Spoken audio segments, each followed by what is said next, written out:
Hello everyone and welcome to Autodesk PowerMill. So we have already started the module number 2, which is all about the 2D toolpath and machining strategies, and what we have covered in the previous video is all about the face milling operation. So in the next we are going to cover the 2D curve area clearance. So let's get started. So here we have the Autodesk PowerMill is open, and what we need is we need to create a 2D geometry for 2D curve area clearance, okay?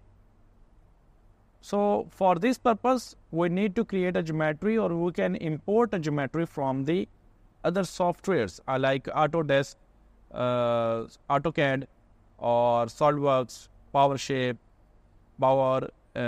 CAD. All these softwares you can need to import the geometry from that, or you can create simple 2D geometries using the pattern command. Okay, so click on the pattern and click here create pattern, and go to curve editor named as what I'm going to do is I'm just name this, or we can change the name in further. Let's go to curve editor and go to rectangle and test. So what I did is just I create a rectangle over here, click OK, accept it, or you can double click to edit this. Okay, so like this, or you can change all these settings what you want.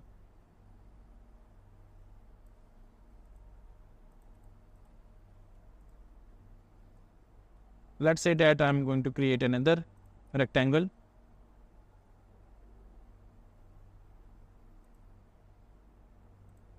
This is what we have, and just select this, and I'm going to delete this. Okay, so we have a pattern here, and it's a number 1 pattern. Just right click and rename it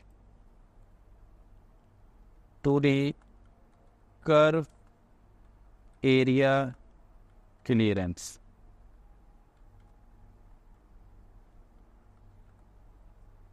Okay, so we named the pattern as 2D curve area clearance. It's a very simple. You can define your line size and width, all these setups by later. But just give you an example how we can create a 2D pattern here. So as you know that Autodesk PowerMill is not a CAD tool, it's a CAM tool. So, but in this tool you can add simple 2D curves and geometries by using the pattern command and boundary command. So let's go to real thing which we are going to study right now is the toolpaths, or what toolpath we are going to cover is we are going to cover the 2D curve area clearance path. Okay, just click on the toolpath, and here we have the 2D curve area clearance. So this toolpath comes in the curve machining area. Okay, just click on this. Okay, and what I'm going to say that I'm going to write it 2D curve area clearance. So within that area we are going to remove all type of materials. So this is what we call the 2D curve area clearance.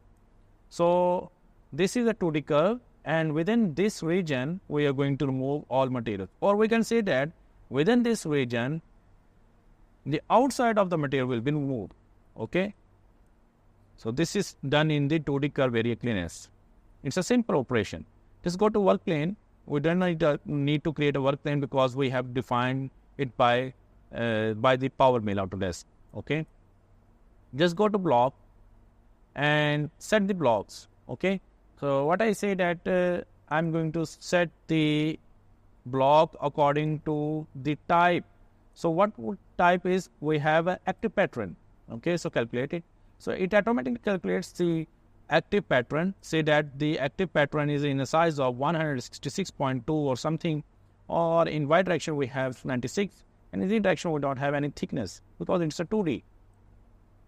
So what I'm going to say that I'm going to set it 200 millimeters in extraction. In Y direction we have 150, and in Z direction we say that it's a 50 millimeter, and set it at 50 millimeters, 25 millimeter in the top, we say that 0 millimeter on the top, and in Z direction, minus direction, we have 50 millimeters, just like what we did in the last video. Go to tools and set the tool. So what I'm going to do is I'm going to set a tool with a radius of with a dia of 10 millimeters. So I'm going to select end mill tool. This is an end mill tool, and I'm going to set it. Say that this is a flat end mill with a dia of 20 millimeters. Say that it's a 10 millimeter dia, and its length is 100 millimeters. So tool number 1 with 4 fluids. Okay. The next option is machine. We don't need to set the machine. If you have a boundary, you can set a boundary, but we don't need to create any boundary. Just go to curve area clearance option, and you have to define your curve. So we have a curve here which is named as 2D curve area clearance. And you see that this is a green area. This green area shows that the cutting tool will be remove the material from this outside of the curve. Okay. So you have to define the area which you want to remove. So what I am going to say that I want to remove the material inside this curve. So just go and click on this modify machinable section.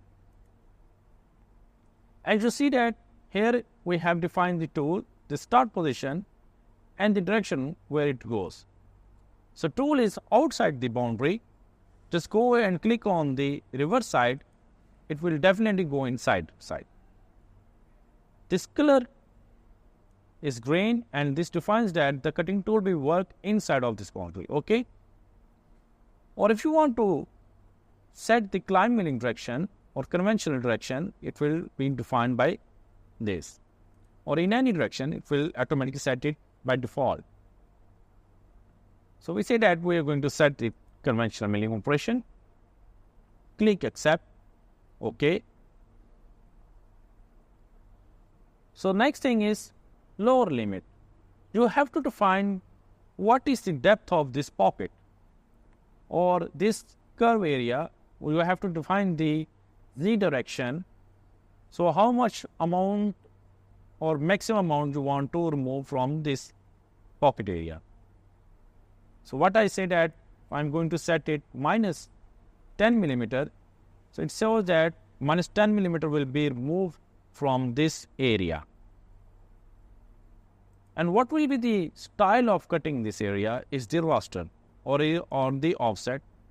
Offset means it will follow this curve and move that material, or in vertex command.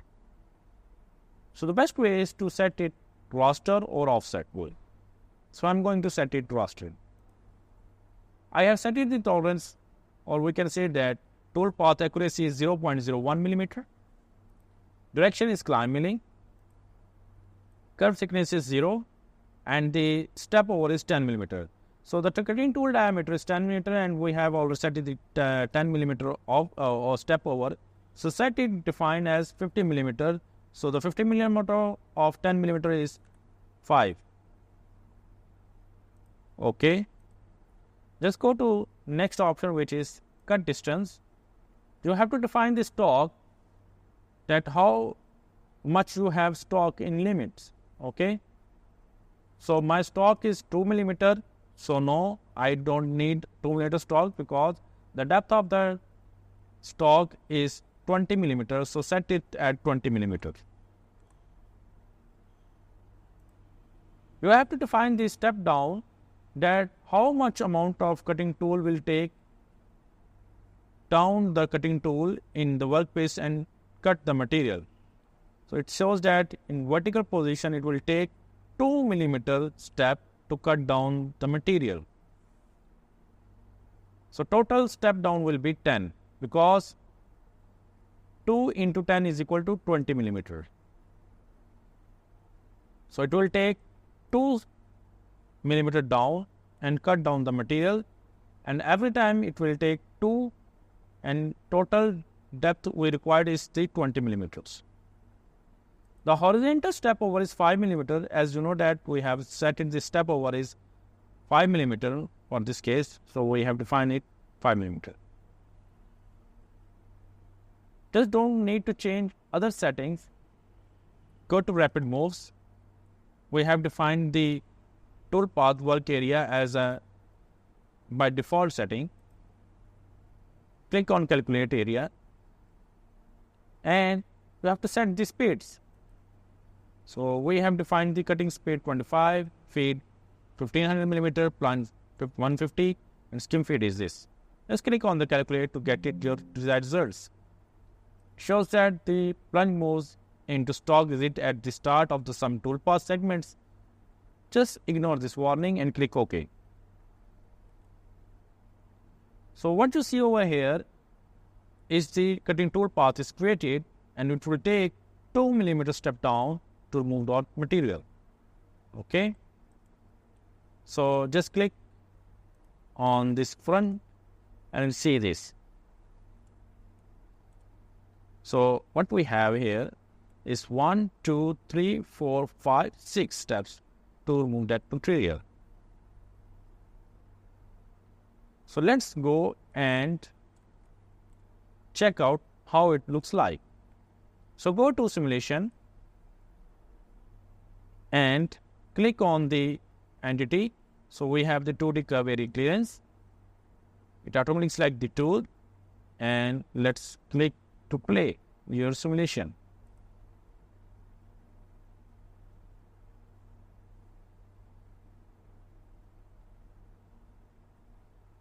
So this is how it moves the material from the surface of this area. So this highlighted area, this yellow orange profile, shows that the cutting tool will be work inside of this area.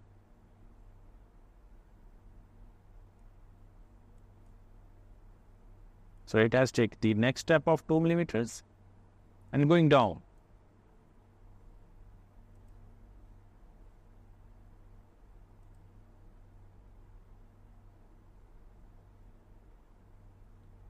So next is what we are going to do is we are going to change the cutting style area. Just go to toolpath, right click and go to setting and change the setting from raster to offset. Click calculate, OK, and close. And see how the cutting tool will be work on this offset area clearance, 2D offset area clearance. So I think that this type of cutting tool strategy is far better than the raster one. Why? Because we have limited tool motions or extra motions we can say that. Okay. So next thing what we are going to do is we're going to change the settings and set how it looks like if we select the vertex. Click calculate and click OK. So let's see how it looks like.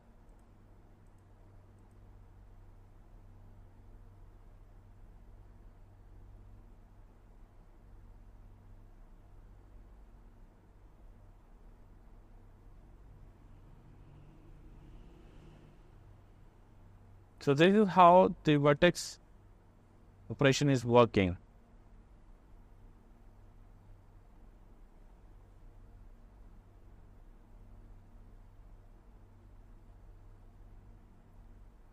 So in my opinion, the offset setting or offset style is far better than all other settings. Okay. So I'm going to set it offset. Click calculate Ignore the warning and OK. Just go to View Mill Setting, click on this and go to Toolpath, select your toolpath and play it.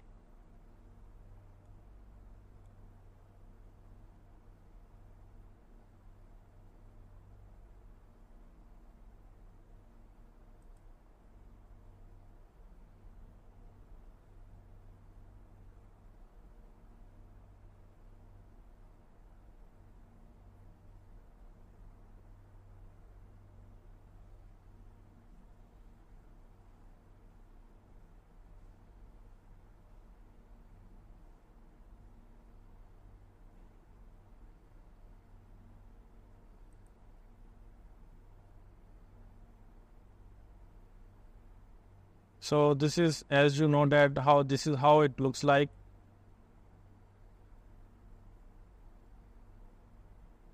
And just create a pocket inside this block. So this is what we say, that this is simple way to create a pocket using the 2D curve area clearance. And for that purpose, you need to create a 2D geometry using the pattern command or boundary command. Okay.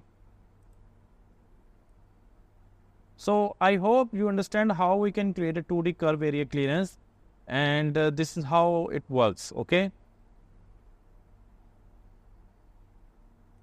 And this simulation shows that the offset area 2D area clearance is far better than the raster one, and we get the results. As you see that we have very limited moves and rapid moves here, and the toolpath looks like organized way. So that's it for the 2D curve area clearance. Stay tuned for more. Thank you very much.